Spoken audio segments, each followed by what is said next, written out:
Hello, I am Caleb from Team PV2 13650 from Wisconsin. Today I would like to make a video for coaches about the game manual, some things that I don't see other people talking about too much. This video is really is for coaches, but I think team members should watch this. However, it is really important that after you watch this, I do think it is a good idea to read the game manual for yourself. But this is some things that, yeah, this isn't a game manual overview. This is some important things that you should know. We're going to be going over a few things. I'm going to go try and order from top to the bottom of the game manual. But yeah, this is for Override this year. This is for Vex. I don't know anything about the REFC because this is after they've announced their split, but I don't know anything about that. Honestly, I don't even personally believe that the RECF competition is actually going to come through. But anyways, with all that through, let's just go over this game manual. So the first rule we will be going over is SC2. Now this is a very important rule. This is the criteria for when a pin is considered placed. If it meets the following criteria, it is placed. So I know I'm mainly talking about today loops and stuff like that, but this is a very important rule that I want to get out of the way. It is what a placed pin is, and it is very important this rule is mentioned or anything in this entire game manual. This is a very important rule. I will make that clear for later. So it says a pin is partially or entirely nested with a goal or with a cup that is partially or entirely nested in another place pin. Now, what does this mean? Oh, yeah, and that. Okay. So this means that this is considered placed and this not, which it should be obvious if you watch the video. If you have common sense about how these look like they should stack, this is clearly placed and this clearly isn't. If it's in the volume of the cup like this, it is placed. This is the criteria for a placed pin, and this should be known commonly. This will not get you points and does not count as placed. This counts as placed and will get you points. Next we're going to talk about is SC4. So this is the toggle criteria. Now, obviously we all know how toggles work. If you saw the video, you flip them to the color. But there's one specific rule that makes this really important. So it says a toggle is considered set to a color when it meets all of the following criteria at the end of the match.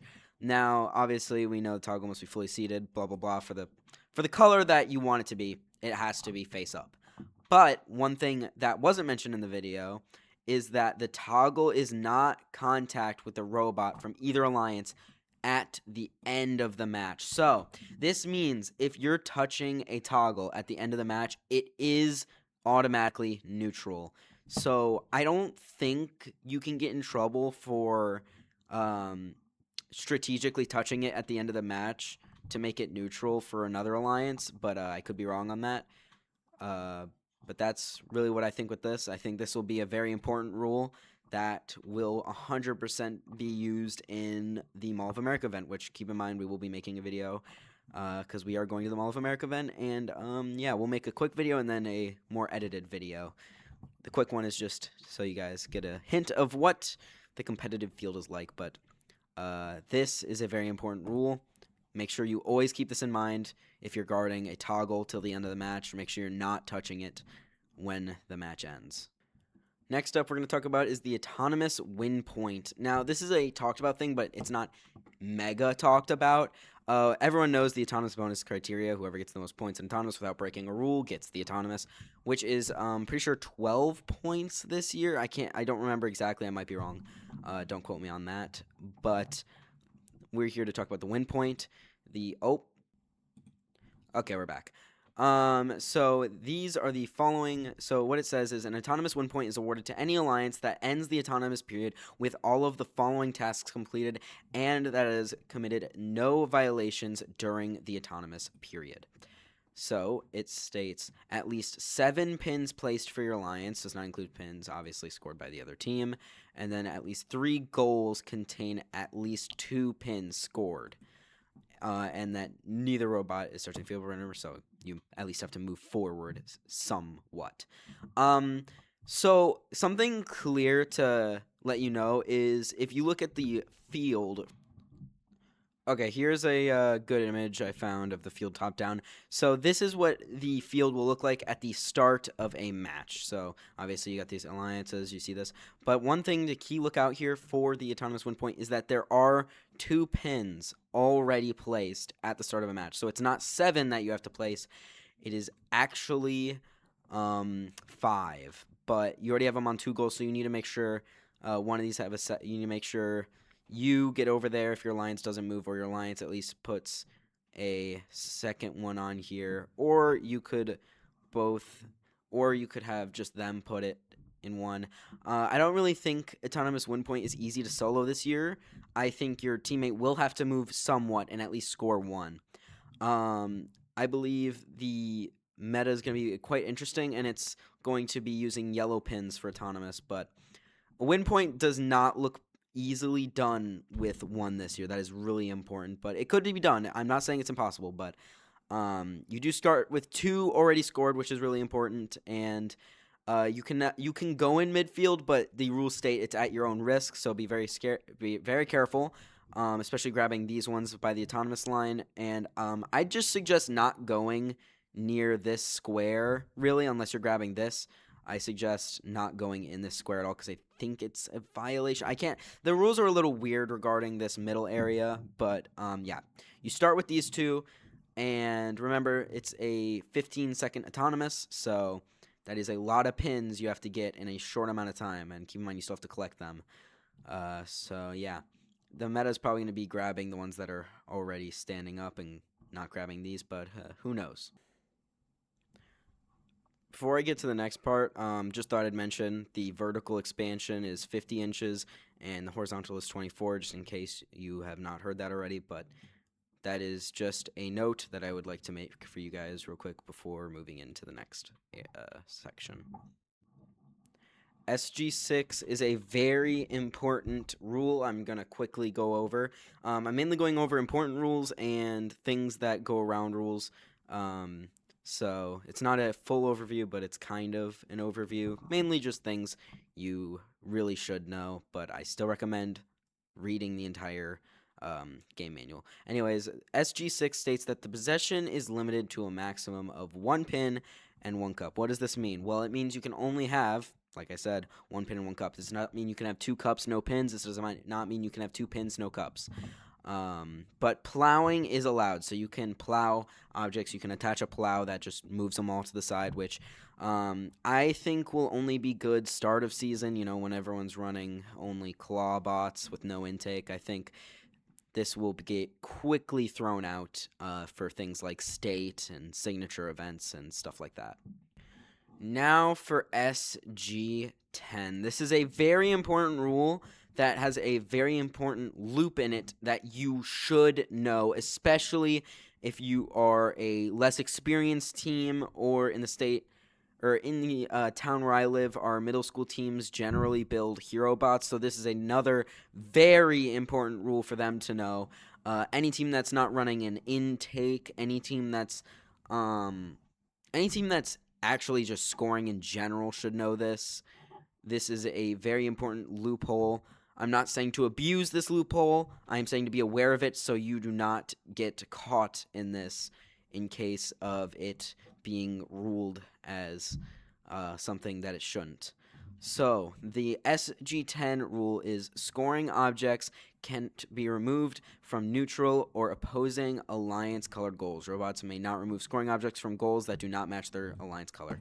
Now, you might think, oh, yeah, that covers pretty much everything. Why don't I have to know about descoring? Well, I already know descoring isn't allowed. It's not just that descoring is not allowed, it is that this is a very awfully worded rule.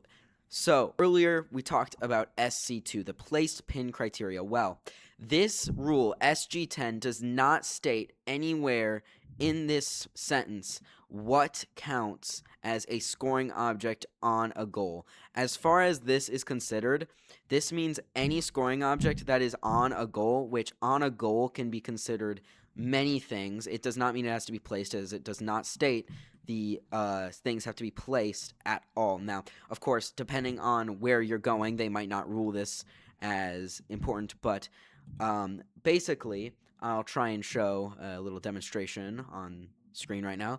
If you place a pin, like I am in the video, that cannot be descored because that would technically, as long as it's on goal, of course, it's on my table, but that would be a violation of Rule SG10 because it is a scoring object on a goal that is not yours. So theoretically, this is not allowed.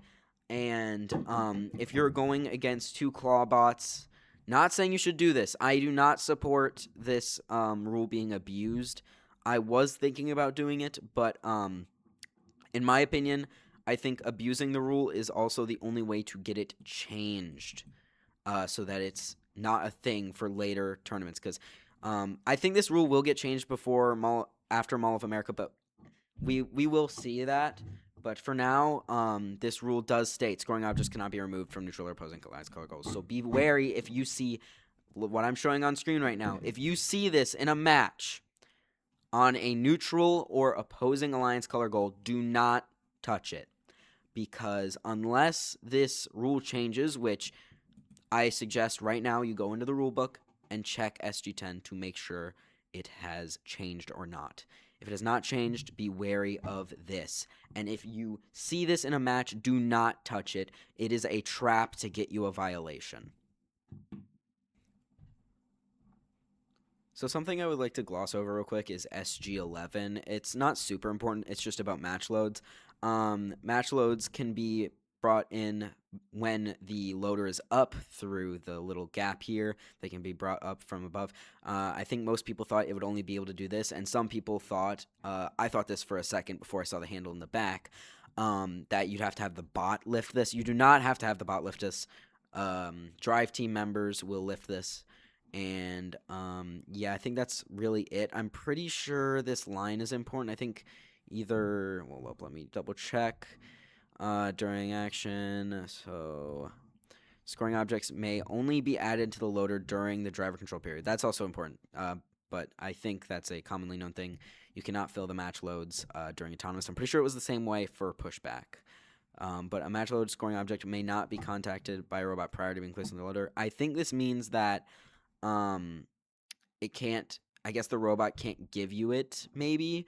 I don't really know what this is specifying.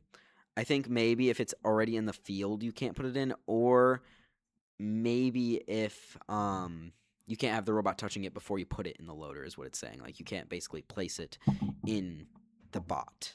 So maybe this is why this line's here, so your bot's not in this zone before you match load. I don't really know. But match load scoring objects may only be removed through the bottom opening of the loader by a robot whose alliance color matches the loader. So yeah, you cannot... I'm pretty sure it wasn't illegal to match load from the opposing alliance match loaders last season. I actually don't know. I didn't really read the rulebook last season, which was a big problem on my part for many matches. But you should keep that in mind. Do not touch the other alliance's loader. And yeah, just quickly going over that. So the SG12 is a very important rule because it states something that can change the landscape of Vex very badly. So in Wisconsin State, I was a scorekeeper ref, and something that would happen a lot is tipping robots would not get whoever tips a robot that is known to be able to tip would not get a violation. So they're pretty lenient here, and I don't know how lenient they are in other places, but basically, the SG12 is some rules change during the endgame period. So we're not really paying attention to this because it's stated in the video, the 18-inch limit. But that is important that you know that this does not mean... This means that if you're over here, you can still be above 18 inches. It's just if you're around the midfield or in the midfield, you're limited to that 18-inch limit. So you can be over here and be as tall as up to 50, but in here you can't. That is important. You can still be above it, just not if you're in the 3D vertical protection of the midfield. But number 2 states that robots that attempt to end the match in the midfield should expect vigorous interactions from opponents. Robots Opponent's robots? All right, okay, I can't read. When a robot is contacting or engaging with the midfield or is in proximity to the midfield, incidental damage, keep in mind it says incidental, but we'll get back to that in a second, that is caused by a robot, by opponent robots pushing, tipping, or becoming entangled with them would not be considered violation of GG 14, which I'm pretty sure is to do with tipping or defense rules. We can basically the rules that would get you in trouble in pushback. So I'm pretty sure that's the same as pushback. But you all know that tipping and pushing is tipping another bot would give you a violation. Most of the time a DQ. But intentional damage or dangerous mechanisms may still be considered a violation. So any mechanism that seems like it was made to damage other bots, which is really hard to prove. If you know from pushback, there were match loaders that would go up and down. Those could be seen as a flipping mechanism. There was the hooks that were used a lot. I actually saw someone purposely try to tip someone over with it, and they tried to make it look like an accident. They did not get a violation because they did not end up tipping them, but that was a very close call at state. So they can still make it look like an accident, and it will usually be ruled like an accident. When I say incidental damage is a lot of the time it'll be seen as an accident. And any team that violates this can easily say they were just defending the midfield. It is so easy. Honestly, there's so many mechanisms like anti-tip bars that could be argued to be flipping mechanisms, but then not because obviously it's documented not to be that. So I believe that this doesn't matter. I have a feeling there will be nobody getting a violation for tipping another bot in the final because it's really hard to prove that they were trying to tip, especially with this rule in place. I believe that this is basically protecting anyone that purposely tries to tip a bot because it is very hard to prove, especially since it is known that there will be pushing and tipping in the end game that it's very unlikely that they will rule anything as not incidental. So keep that in mind for your end game, and keep that in mind for your center of gravity when your arm or whatever you have on your bot is down. Make sure you are very much paying attention to the center of gravity because that could cost you something. And you might think about that and not think that people are going to hit you a ton, even if it's end match, but they will hit you and they will not get in trouble for it. Another important thing, do not hook your robot to the field and don't get entangled. So some people are designing things that hook onto the switches, the metal go under and then lift up. I've seen that. That could be ruled as hooking onto the field, so just don't do that. I know that Extrapy, or I don't know how their name is pronounced, Extrapy, did have something that attached them to the field. I don't know why that was allowed. If anybody knows why that was for some reason allowed in pushback, you can let me know, but just don't make anything that is made to attach you to the field. Aligners are allowed because they don't attach you to the field, but anything that attaches you to the field or keeps you in place, like making a grabber for the goals, that's a big no-no. You can't grab the goals. You can align yourself with them, but not grabbing them. That's bad. Another really important one that I just wanted to go over is one that everyone knows already, but I believe, and a lot of people have realized that this really doesn't matter in the end for this year. So it is the motors are limited. Everyone knows 88 watts has been the norm for limited motors for Vex for a long time, but it is specifically R11. Subsystem 1 has a motor limit. Robots may use a combination of Vex V5 smart motors, 11 watts, and Vex V5, 5.5 watts in Subsystem 1 within the following criteria. The combined power of all motors in Subsystem 1 may not exceed 55 watts. Now, I know what some of you might think. What the hell is Subsystem 1? That is your drivetrain. Anything that makes your robot move, basically, is what that's saying. Subsystem 1 is your wheels and what powers your wheels. Very important. Very, very important. They cannot be toggled, configured in such a way that it's capable of providing power to any part of the robot that is not a part of Subsystem 1. So, no PTOs, nothing that can provide the power from the motors of your drivetrain to other parts, nothing that can bring power from other parts to your drivetrain. Subsystem 1 must be completely separate, and it can only be 55 watts maximum, even though most teams wouldn't even be running 66 watts like last year. but it's still a rule that is pretty interesting, and you must keep that in mind when building your drivetrain this year. Now for the big bad rule that you've probably heard about and is a very big thing this year, and a very big issue that and a lot of people in the Vex community have expressed is a very big issue for this year. This is R23. This is the rule regarding visual decorations. Now, we're not going to be talking about this whole rule. As you know, visual decorations. This year, you also, before I get into the big bad, you can't have stickers over the Vex logo. You can't have stickers on your pneumatics cans, which means you can't have the monster can pneumatics. If you've ever seen those, you have to have the Vex logo and original thing on it, so you can clearly see it's Vex. But now for the big bad, it states by all the standard robot rules, blah blah blah, to be considered non-functional decorations must be background limited to same functionality. But it basically says that they must that these are the rules, and the first rule and a new rule is anodizing, painting, dyeing, or changing the color of any legal Vex part is prohibited.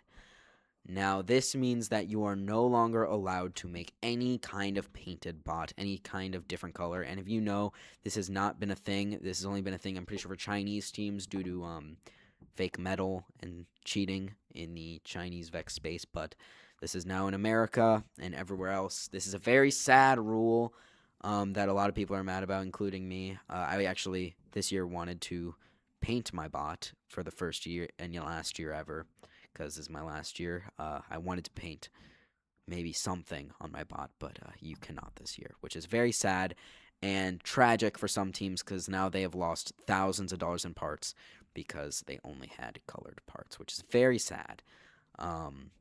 And they really should have given at least a year gap of letting people know, but no, this is very all of a sudden, and it was put in the game manual, not officially announced. So this is very bad rule and very sad for Vex this year. This is very serious because, like I said, it is costing some organizations, schools, possibly thousands of dollars in lost parts. Something important, if you're a team that has already started but doesn't have a field, as you can see, go on to the game manual. And just in general, go onto the game manual. It's really helpful. It's better than getting your own measurements. You get them straight from the game manual, and they are way more precise than measuring them yourself. As you can see, gives you great info, including this little lip, actually, that you might have not realized until you can see it, that it's actually its own thing. But as you can see, it tells you some really important info. Like, this is some really important info. What is the distance of the switch to the ground, or toggle from the ground?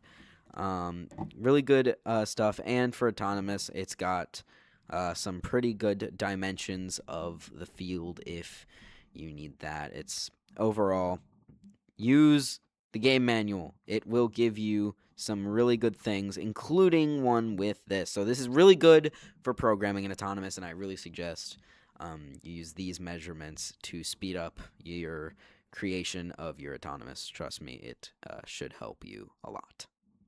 So something I would like to go over before ending this video is the skills stuff. So skills is pretty simple.